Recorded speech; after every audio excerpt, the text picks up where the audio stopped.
All right, here we go.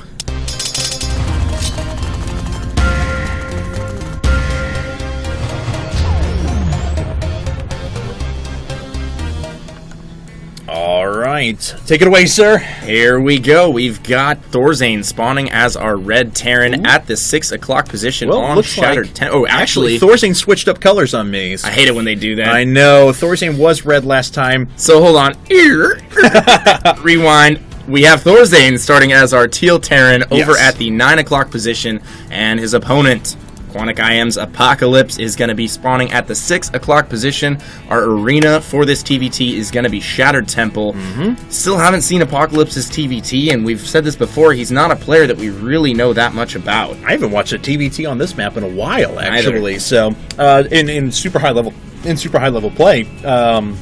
So I'm actually curious to see how it's developed recently. Usually this is a map that Terrans will pull out against Zerg players, you know, something like that, but not usually the arena for TVT. With these positions, TVT tends to be really hectic because you have such a quick drop access to your opponent's base, obviously, and the Banshee distance is short as well, especially if you put the starport on the edge right there, somewhere in that area, swap out the add-ons right there. Very quick travel distance right to your opponent's base. So ThorZaIN's quick Banshee opener without the second gas might actually be really good on this map, assuming he can get it over to his opponent's base before the first Viking comes out.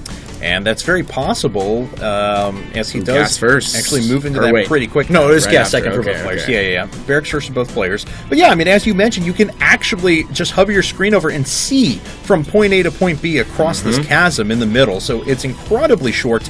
Now, sometimes he'll move into a longer macro game and players will cut the map in half, taking 5 bases around the bottom to the top right-hand side or something like that. But I do think we're going to see some drop play that's exploited. If this moves into a longer game, it's likely to have walls of missile turrets lining this here with a sensor tower on either side. Yeah, absolutely. I mean, your main is so important in TVT. Your production line is everything. It's your heartbeat. And if that gets camped, if a Terran player gets siege tanks within range of your production and you're forced to start lifting buildings off and you're losing add-ons and you're not producing anything for a minute and a half, it's just a snowball effect. So definitely look to see both of these players try and work themselves into a position, whether it be on the low ground outside the main, or whether it be through a drop in the mid game, or a double drop, or even a triple drop. We've seen that on this map before. 2 tanks and a handful of bio. I've seen full out Doom drops where they just pick up their whole army and move it over. So, and in these positions, a strategy like that is just that much better. And let's see here, it is going to be a factory next for ThorZaIN with a very quick second gas. Now, importantly, Apocalypse was running around here with an SCV, and he didn't quite get to the vision range of the barracks, so he wasn't able to pick up the second time if there was an add-on coming. Now, his add-on was quite a bit earlier, so it's not like there was going to be a quick Reaper coming up, but that does... if he had seen that there was no add-on there, he could have ruled out a lot of builds as a possibility and would have figured some sort of factory build. Yeah, absolutely. Now, ThorZaIN looks to be ready for this Reaper, but he's not covering that top position. He has a bunch of Marines in position on the right-hand side of his base. The Reaper is going to get in there, and it will take out one SCV. No, ThorZaIN actually pulls his SCVs and gets them out of there and doesn't block the Reaper, so that Reaper takes out one SCV, but It got a second, but not enough to really justify. Although it did get a good scout, actually, but he doesn't have any standing army as a result. That's very true. He did have to... Oh, he's going right into Blue Flame.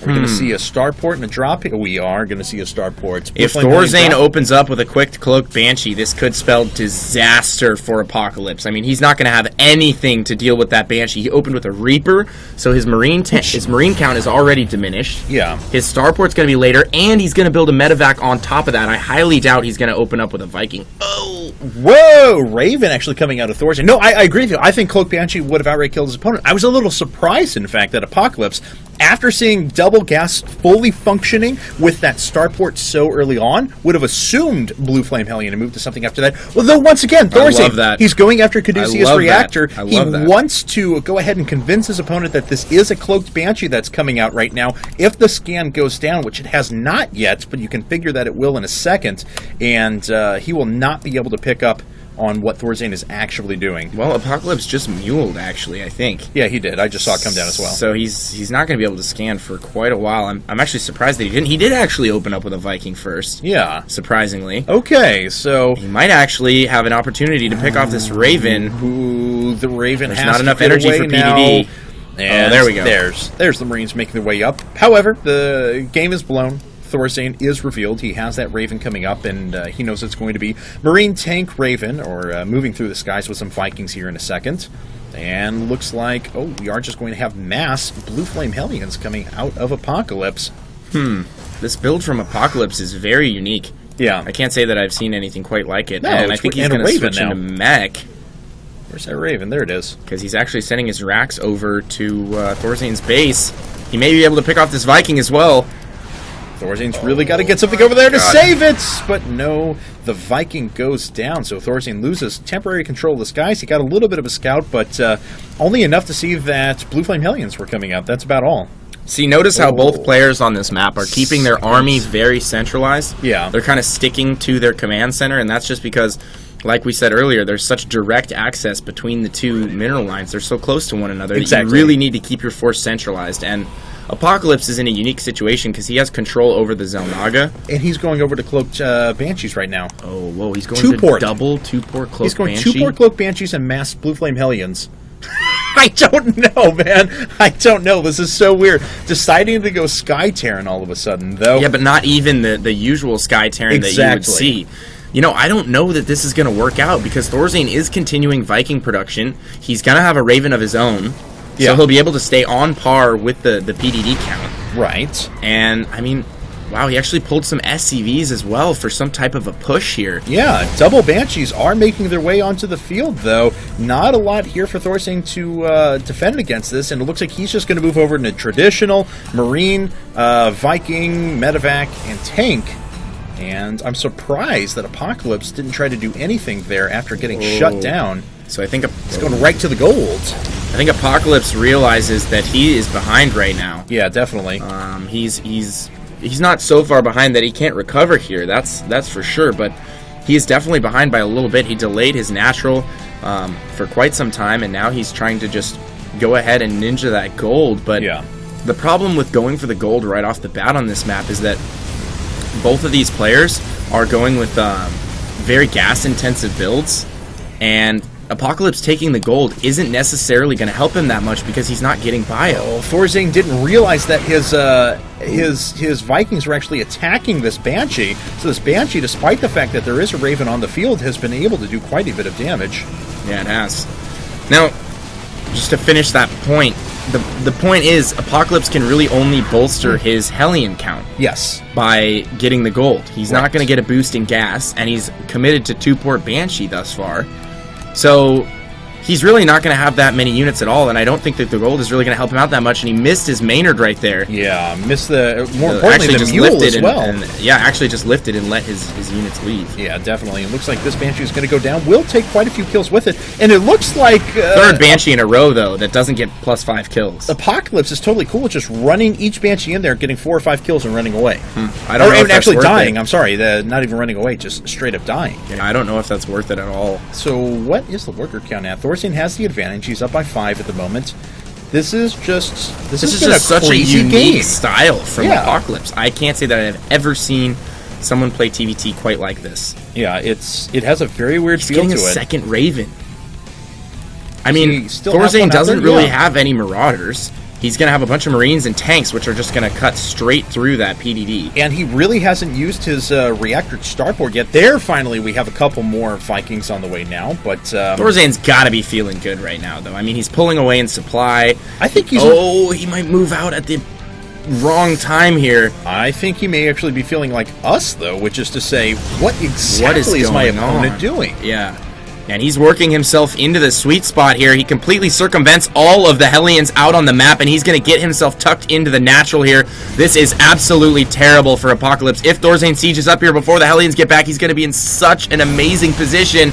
And he does get the siege off. Oh! Apocalypse pulls everything from the gold and from his main. Pulls SCVs from both locations. Tries to sandwich ThorZaIN, but the losses are so heavy. Auto turrets going down as well. That's just the icing on the cake right here. Yeah, it really is. And finally, we do have those point defense drones going down, but those Ravens really just haven't been utilized yet. Both have actually fallen. There's the scan. The Banshee's going to die. Look at the SCV count. Now it is 48 supply, 50 actually, to 81. And there you have it, 18 SCVs to 50. Oh, and he still has the rally point to the gold. This is not looking good for Apocalypse. No. ThorZaIN is absolutely on fire right now. He's playing such amazing StarCraft. Yeah, and don't forget, guys, these games are basically being played right now. I mean, like, they're sending us in replays as they finish up. We're a few games ahead at this point, but we have no idea what's going to happen as everything's just going on at the moment. But ThorZaIN is playing, as you said, exceptionally well. Yeah, he is playing exceptionally well.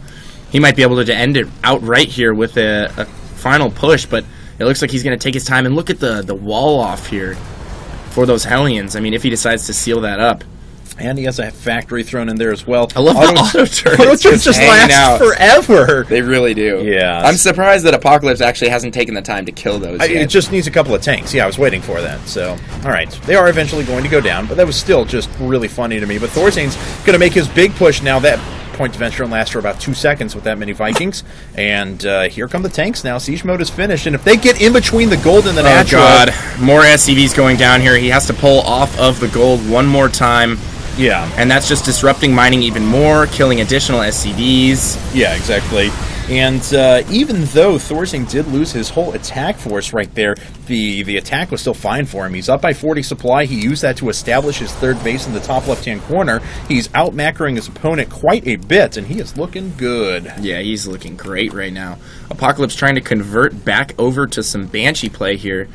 But, I mean, we saw how effective that's been for him thus far. ThorZaIN has supreme air control right now. He doesn't have to worry about Banshees at all. And speaking of Banshees, there's one. And it only has one kill at the moment. And look at the ThorZaIN knowing that there's mass cloak Banshees out. Doesn't even have turrets. Didn't even put up a turret. He's cool with it. Boom! See you later, Banshee. Just the right. That's the sweet spot. Yeah, it is. Sweet number, rather, of Vikings right there. Just a one-hit KO on a Banshee before it even gets its second shot off. Now, Apocalypse does have his third base up as well, but he runs into a lot of forces out there for ThorZaIN. ThorZaIN with multiple tanks and a good contingent of bio forces moving out as well. Those Vikings still dancing around, and boom! God. Headshot. How many Banshees has Apocalypse lost this game? If we could calculate that out in the total number of resources and gas committed to Banshees that have done nothing. ThorZaIN landing all of his Vikings in the main, that's going to force Apocalypse to bring some forces back from the front, I would think. Yep. Or actually, ThorZaIN all it did was allow ThorZaIN to move over here and start sieging up the gold. Because absolutely, I mean, all he has to do is play his Spoon Terran and start slowly working his way down to the natural after taking out the gold, and he is fine.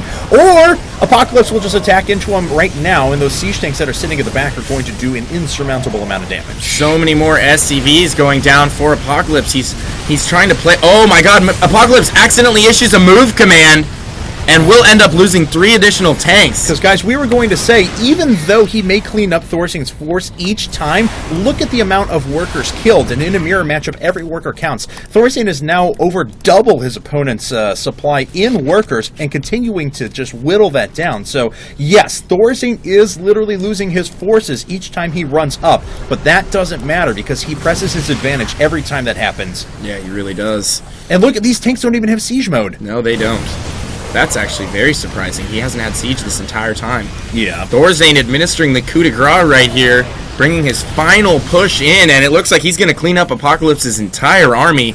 And I don't know what Apocalypse can do from here. He does have 3 bases, but he has no units on the ground, and there we go. ThorZaIN sieges up in the sweet spot at the natural. 3 Hellions, and that's his only standing army at the moment. I'm sorry, now 5. Yeah, that's not enough. Nope.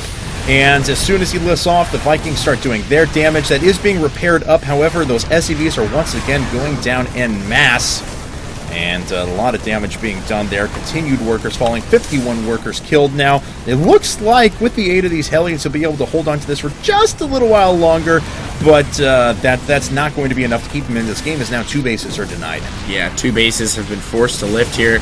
And he brings down a bunch of Hellions, trying to clean up this army from ThorZaIN, but he has quite a few Marauders, and Marauders can take Hellion hits for days. GG is called, and QIM goes down 0-2 now. ThorZaIN has taken the first 2 games for Mousesports, putting them in a pretty good spot maybe to take our first BO9. Absolutely. 수상전